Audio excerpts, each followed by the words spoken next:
Íñigo Errejón, uno de los fundadores de Podemos y más tarde líder de Más País, ha anunciado su salida definitiva de la política. Según el propio Errejón, ha llegado al límite de la contradicción entre el personaje público y la persona, lo que lo ha llevado a dar por cerrada esta etapa de su vida política.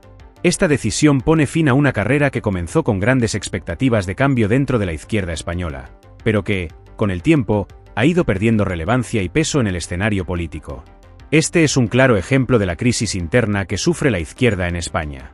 No solo Errejón, sino gran parte de su generación política ha sido incapaz de mantener el impulso que, en su momento, representó Podemos. Así acaba de informar hace escasos minutos el todopoderoso líder del socialismo televisivo Ferreras, el cual él y su cadena tiene estrechos lazos con este grupo de izquierda. 37. Noticia absolutamente de impacto político en nuestro país. Hace exactamente un minuto, María Yapar, Íñigo Errejón, portavoz de Sumar, anuncia que dimite. Sí, y lo ha hecho haciendo público hace tan solo unos minutos una carta que tiene aproximadamente 7 párrafos que estamos terminando de leer, pero en ella Íñigo Errejón comunica que deja la portavocía de Sumar aquí en el Congreso de los Diputados, pero deja también el escaño, abandona toda representación política e institucional. Íñigo Errejón deja la política. Dice que está en un proceso personal y de acompañamiento psicológico para avanzar en él y que ahora mismo lo que necesita es cuidarse y que eso es incompatible con la política, con sus exigencias y con sus ritmos. Dice que está orgulloso de los aciertos durante toda su vida política, pero también dice que ha cometido errores que espera contribuir a reparar con esta decisión. Este declive refleja la gestión fallida y los fracasos tanto de Errejón como del proyecto más amplio que lo respaldaba. Además, su partido, Más País, nunca logró alcanzar la relevancia que Errejón esperaba. Su escisión de Podemos debilitó a ambos bandos, y en lugar de representar una alternativa renovada, Más País ha quedado en un segundo plano, incapaz de consolidarse como un actor político significativo en el Congreso. Este fracaso también refleja una crisis en el propio liderazgo de la izquierda española, que ha sido incapaz de articular un proyecto atractivo para amplias capas de la población.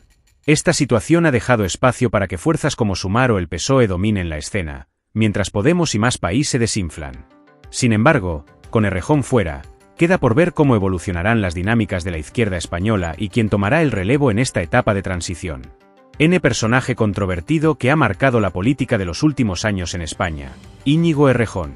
Con su reciente anuncio de dejar la política y abandonar su escaño en el Congreso, se cierra una etapa en la que Errejón no solo se ha distanciado de sus antiguos compañeros de Podemos, sino que también ha contribuido al fracaso generalizado de la izquierda española en los últimos años. Sin embargo, la salida de Errejón no debería sorprendernos, ya que su paso por la política ha sido una representación clara de la falta de soluciones reales y la incapacidad de la izquierda para conectar con el pueblo. Errejón, uno de los fundadores de Podemos, inició su carrera con promesas de cambio, pretendiendo ser parte de una nueva generación que pondría fin a la vieja política. Pero, con el tiempo, su discurso se desinfló, y él mismo terminó convirtiéndose en parte del sistema que pretendía criticar.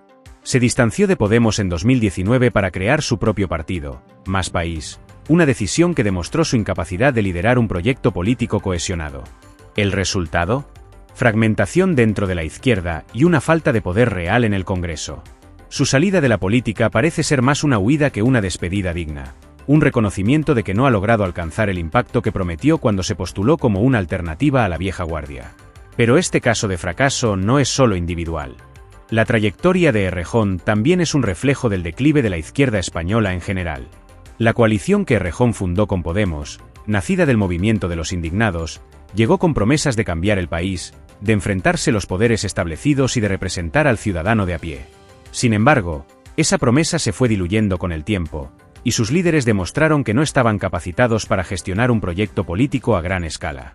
Más País fue un intento fallido de ofrecer algo nuevo, pero, en realidad, lo que Errejón terminó haciendo fue dividir aún más a la izquierda y debilitar su poder. Su partido no fue capaz de atraer a suficientes votantes ni de formar una base sólida, y esto habla mucho de su liderazgo. En lugar de aglutinar fuerzas, generó más dispersión, demostrando que su proyecto no tenía el peso necesario para ser una opción real en el panorama político español. Aún más grave es el hecho de que Errejón, al igual que muchos de sus compañeros en la izquierda, parece haber perdido el contacto con la realidad de los ciudadanos a los que supuestamente representa. Durante los últimos años, mientras miles de personas enfrentaban dificultades económicas, inseguridad laboral y crisis habitacional, ¿qué hizo la izquierda? Se centraron en debates ideológicos alejados de los problemas reales de la gente. La política de gestos y palabras grandilocuentes no ha servido para ofrecer soluciones concretas. Íñigo Errejón es también un claro exponente de esta política vacía de contenido. Durante su tiempo en el Congreso, fue incapaz de liderar reformas significativas. Al final, su retirada es casi simbólica de lo que muchos perciben como el agotamiento de la izquierda española. Lo que comenzó como un movimiento esperanzador terminó siendo una sucesión de disputas internas y promesas incumplidas. Errejón ha dejado claro en su discurso de despedida que ha llegado al límite de la contradicción entre el personaje y la persona. ¿Pero acaso no es esto una confesión tardía de que su personaje público no era más que eso, un personaje? Su salida refleja no solo un desgaste personal, sino también el colapso de un proyecto político que, en lugar de transformar España, se convirtió en parte del problema. Además, debemos tener en cuenta que gran parte del fracaso de Errejón y de la izquierda tiene que ver con su desconexión de las verdaderas preocupaciones de los españoles. Mientras Podemos y Más País se enredaban en sus propias luchas internas y debates sobre feminismo, ecología y otros temas, importantes, pero mal gestionados, no supieron dar respuesta a problemas fundamentales como la precariedad económica, el acceso a la vivienda o la inseguridad en las calles. Finalmente, la izquierda española, representada por personajes como Errejón, ha sido cómplice del fracaso de la gestión económica y social en el país. No han sabido enfrentar las verdaderas urgencias que tienen los ciudadanos en su día a día. A su salida de la política, se suma la evidencia de que Errejón no supo estar a la altura de los retos que la política española demandaba. Su legado es una izquierda fracturada, debilitada y cada vez más desconectada del votante medio. Y esa es la herencia que deja. Pero lo que sorprende es el momento en el que ha decidido hacerlo. No es casualidad que esta salida ocurra justo cuando la izquierda española, y más concretamente el PSOE, está inmersa en varios escándalos. ¿Sabrá algo más? No olvidemos que en las últimas semanas han salido a la luz múltiples casos de corrupción que afectan al PSOE, como el caso Ábalos o la implicación de Koldo García en asuntos turbios que incluso salpican a Pedro Sánchez. La especulación está en el aire, y algunos ya empiezan a preguntarse si esta es la verdadera razón por la que Errejón ha decidido apartarse de la política en este preciso instante. Esto nos lleva a pensar que su retirada no es solo el final de una etapa, sino una huida estratégica. Con las investigaciones avanzando y con el caso Koldo generando una sombra oscura sobre la política nacional, la decisión de Errejón podría tener mucho más que ver con proteger su imagen que con el supuesto límite de la contradicción entre personaje público y persona del que él mismo habla. Parece que el barco de la izquierda se está hundiendo, y Errejón ha decidido saltar antes de que las consecuencias lo arrastren junto a sus antiguos compañeros. Este contexto le añade una nueva capa al fracaso generalizado de la izquierda española, que ya de por sí se enfrenta a una grave crisis de liderazgo y credibilidad. Recordemos que Errejón intentó posicionarse como una alternativa renovada dentro de la izquierda, pero con Más País no fue capaz de atraer el apoyo necesario para cambiar el panorama. El momento de su salida, con estos escándalos emergiendo, da pie a pensar que incluso dentro de las propias filas de la izquierda hay quienes se preparan para lo que viene, abandonando el barco antes de que todo se desplome. Errejón se va dejando tras de sí una izquierda fracturada, más centrada en luchas internas y en mantener su poder a base de pactos con las élites que en defender los intereses de los ciudadanos. En lugar de ser el líder que prometió ser, ha preferido marcharse cuando las cosas se ponen más feas, justo cuando la política española atraviesa una de sus etapas más oscuras en cuanto a transparencia y escándalos de corrupción. Es especialmente curioso que Errejón hable de haber llegado a su límite, cuando la mayoría de la gente ve claro que el límite lo ha puesto una realidad en la que ni él ni su proyecto político han sido capaces de cumplir con lo que prometieron.